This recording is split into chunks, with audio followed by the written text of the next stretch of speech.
Hello everyone, welcome back to Hindi Gyan e learning. अगर आप हमारे चैनल पर पहली बार आए हैं तो प्लीज़ इसे लाइक और सब्सक्राइब ज़रूर करिएगा। आज की हमारे इस वीडियो में हम सीखेंगे कि गद्य आकलन क्या होता है और परीक्षा के आधार पे उसे किस तरह से हल किया जाना चाहिए। चलिए स्टार्ट करते हैं। गद्य आकलन का मीनिंग होता है प्रश्न निर्मिति। गद्य अर्थात परिच्छेद, जिसे हम बोलते हैं पैराग्राफ, और आकलन यानी कि गणना, इवैल्यूएशन। इसमें क्या होता है कि हमें एक पैराग्राफ दिया रहेगा और उस पैराग्राफ में से आपको 4 या फिर 5 क्वेश्चंस रेडी करने होते हैं जिनके आंसर उसी पैराग्राफ के होने चाहिए। और प्रश्न बनाते वक्त आपको कुछ चीज़ों को ध्यान में रख के ही प्रश्न को बनाना है। गद्य आकलन बहुत ही सरल होता है, सिर्फ आपको कुछ बातों को ध्यान में रख के प्रश्न को तैयार करना होता है और आपको आसानी से 4 नंबर मिल जाते हैं। अब हम देखते हैं कि जो गद्य दिया गया है उसके आकलन हेतु प्रश्न तैयार करते समय हमें किन किन बातों को ध्यान देना है ताकि हमें 4 में से 4 पूरे अंक प्राप्त हो जाएं। फर्स्ट पॉइंट इसमें आएगा कि प्रश्न तैयार करने से पहले ध्यानपूर्वक 2 बार परिच्छेद पढ़ें। ये बहुत इंपॉर्टेंट है कि प्रश्नों को रेडी करने से पहले आपको समझना है कि पैराग्राफ में क्या दिया है, और समझने के लिए आपको एटलीस्ट 2 बार पूरे पैराग्राफ को पढ़ना है। दूसरी बात, प्रश्न सरल, छोटे एवं स्पष्ट होने चाहिए।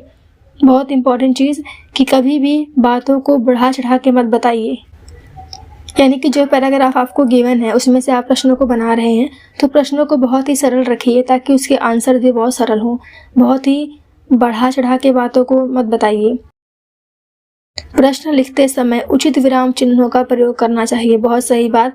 4 अंक आपको मिल रहे हैं केवल सेंटेंस बनाने के लिए, तो उन सेंटेंस में, उन वाक्यों में आपको उचित विराम चिन्ह, क्वेश्चन मार्क, कॉमा, ये सब चीज़ों को आपको पुट करना है, तभी आपको पूरे अंक मिलते हैं। तैयार किए गए प्रश्न सार्थक हो, व उनके उत्तर दिए गए गद्यांश में ही हो। बहुत इंपॉर्टेंट चीज़, ऐसा कोई प्रश्न रेडी मत करिए कि जिसका आंसर गद्य में ना हो। नेक्स्ट, लिखे गए प्रश्न के अंत में प्रश्न चिन्ह लगाना आवश्यक है। Very important. लास्ट में क्वेश्चन मार्क अगर ना हो तो वाक्य प्रश्न वाक्य नहीं कहलाता, यानी कि आपको लास्ट में क्वेश्चन मार्क डालना ही है। उसके बाद प्रश्नों के उत्तर नहीं लिखने हैं। ध्यान दीजिए, काफ़ी सारे बच्चे ये मिस्टेक करते हैं कि क्वेश्चन तो रेडी करते हैं लेकिन उनके आंसर भी लिखाते हैं। ऐसा मत करिएगा, क्योंकि एग्ज़ाम में सिर्फ आपको प्रश्न रेडी करने होते हैं, उत्तर लिखना आवश्यक नहीं होता। अब देखिए प्रश्नवाचक शब्द क्या क्या होते हैं, यानी किन शब्दों की सहायता से आप प्रश्नों को तैयार कर सकते हैं। इसमें देखिए क्या आता है, कब, कौन सा, क्या, कहाँ, कौन, कितना, क्यों, किसका, कैसे, ये सारे शब्द जो हैं इनसे प्रश्न निर्मित होते हैं, तो आपको इन शब्दों को ध्यान देना है। तो ये जो आपको 6 पॉइंट्स मैंने बताए हैं, इन सारे पॉइंट्स को याद में रख के आपको प्रश्न निर्मिति करनी है। अब चलिए एक पैराग्राफ देखते हैं जिसके बेस पे हम अपने 4 प्रश्नों को रेडी करेंगे। फर्स्ट हमें क्या करना है, पैराग्राफ को 2 बार पढ़ना है।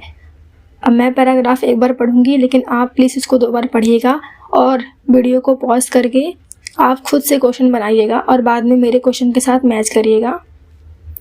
पैराग्राफ है,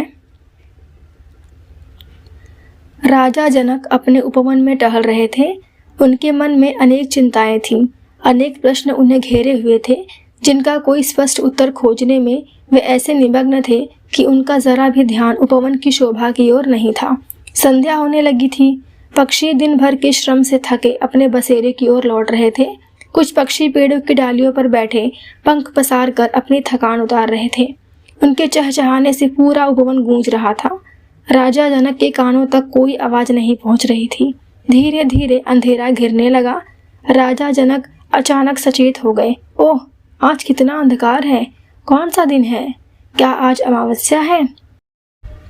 इस पैराग्राफ से आपको क्या समझा कि एक व्यक्ति हैं राजा जनक, वो उपवन में हैं, वो बहुत गहरी सोच में, चिंतन में हैं, और लास्ट में उन्होंने बोला है कि कितना अंधकार है, क्या ये अमावस्या है।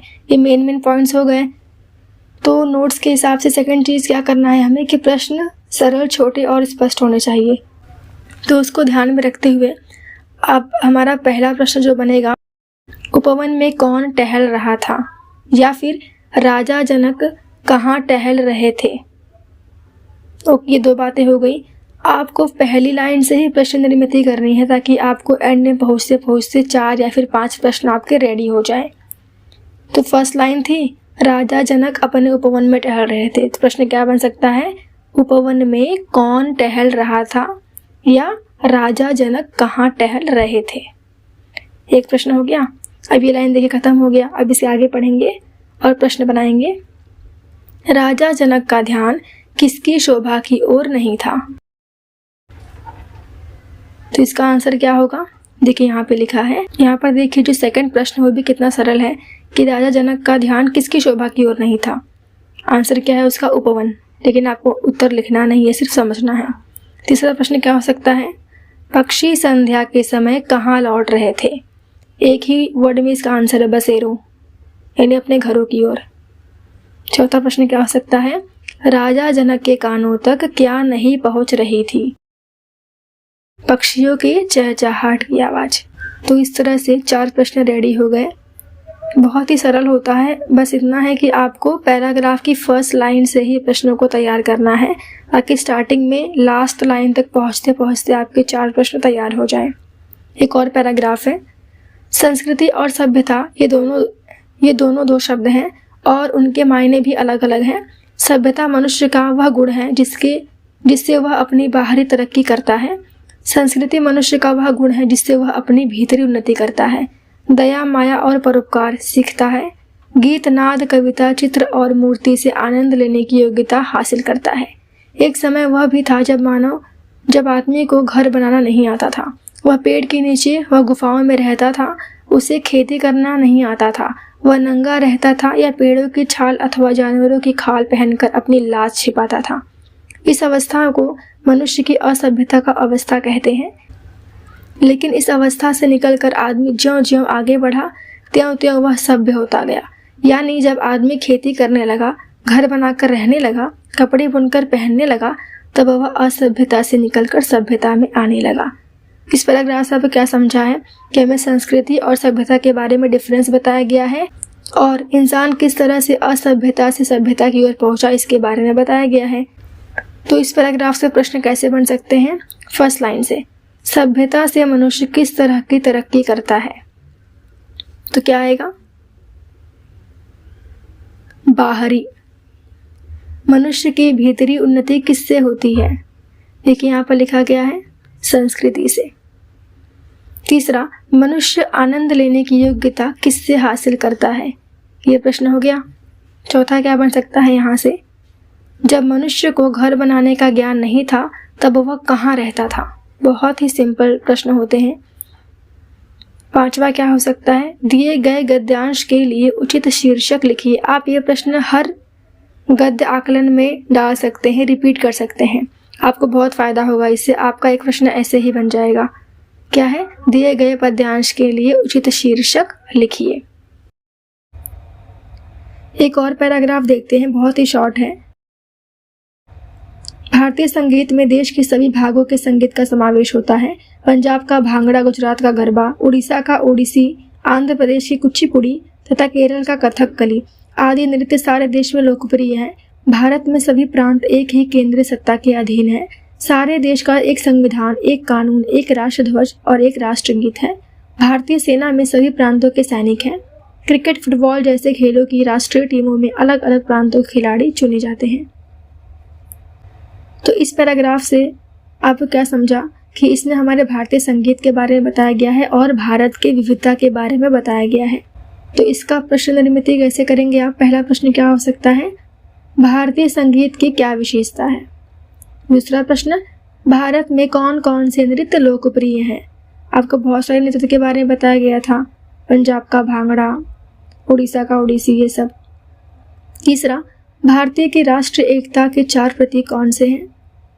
चौथा, भारत की राष्ट्रीय टीमों में खिलाड़ियों का चुनाव किस प्रकार होता है। तो ये सारे प्रश्नों के उत्तर आपको एक शब्द में ही मिल जाते हैं। तो इस तरह से आपको गद्य आकलन करना है। जो मैंने आपको 6 पॉइंट्स बताए हैं, उन्हीं पॉइंट्स को आप एक बार रिवाइज कर लीजिए, आपको बहुत आसानी होगी गद्य आकलन करने में। तो इस तरह से ये वीडियो समाप्त होता है यहाँ पर। Thank you for watching.